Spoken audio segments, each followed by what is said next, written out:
issues. And this week the legislature got into discussions on the budget in earnest. They started on Tuesday and had the first reading of the budget, and then they went Wednesday with the amendments to the budget. The House had 48 amendments and the Senate had 35 amendments.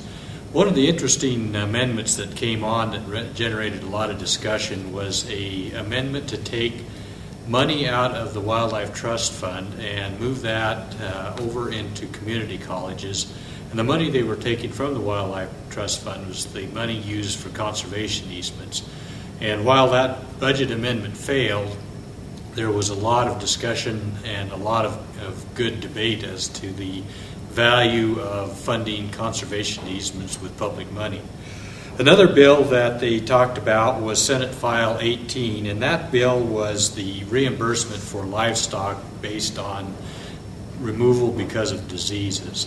The bill was relatively uncontroversial, but when it did get into the Senate Appropriations Committee, they stripped the $500,000 out of that appropriations that was put in, and instead decided to use money that's being reimbursed by the brucellosis fund that we've had for a number of years, that's coming back into the general fund that's unspent, and use that to reimburse livestock. We were a little apprehensive about those kinds of changes, but they put that budget amendment on the budget bill yesterday in both the House and the Senate. So we do have that bill funded the way it was anticipated.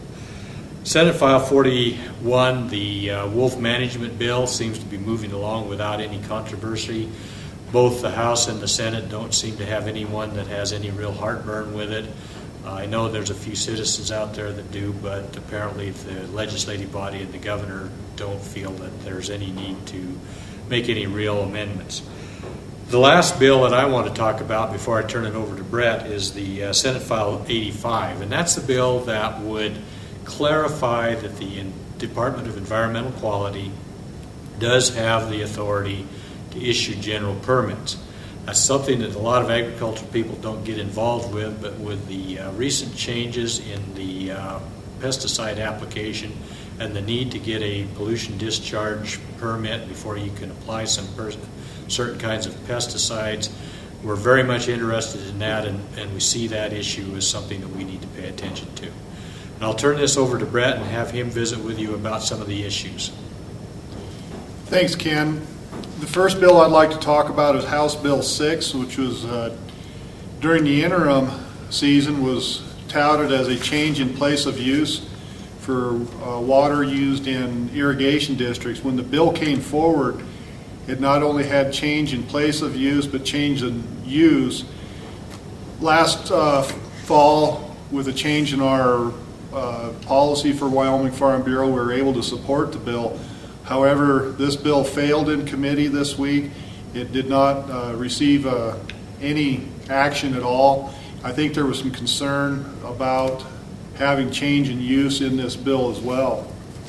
The next bill I'd like to talk about is Senate File 93 that dealt with the Casper Aquifer protection. The state would have given the City of Laramie and Albany County $15 million to purchase land east of town, and it was touted as a way to protect the Casper Aquifer. This bill failed in committee, did not receive a second, so it is dead for this session. There was concern that the entities here in Albany County had not searched out all of their options on getting funding for protecting the Casper Aquifer. The next bill I'd like to talk about is Senate File 64. This bill deals with changing the criminal trespass laws. Currently, landowners have to have their property posted for no trespassing. This bill, should it go forward, will put the burden on the person rather than on the landowner. We support this. Our policy is to strengthen the criminal trespass laws. And again, this is a good bill. There's concern that if it will make it through the process, but the sponsor has been encouraged to bring it forward next year. We'll see where we'll end up with it. It's a bill we support pretty strongly. Senate File 65 is a bill that we have some concerns with. This would give the Wyoming Department of Agriculture $200,000 to initiate applied agricultural research projects in the state of Wyoming.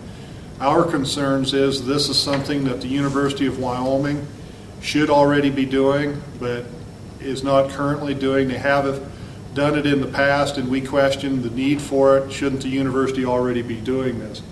Those are the bills I'd like to discuss today, and with that, I'll turn it back to Ken. Thanks, Brett. I just want to remind Farm Bureau members that our legislative meeting is going to start next week, Monday. I'd encourage folks, if they can make it down to Cheyenne, to participate in that.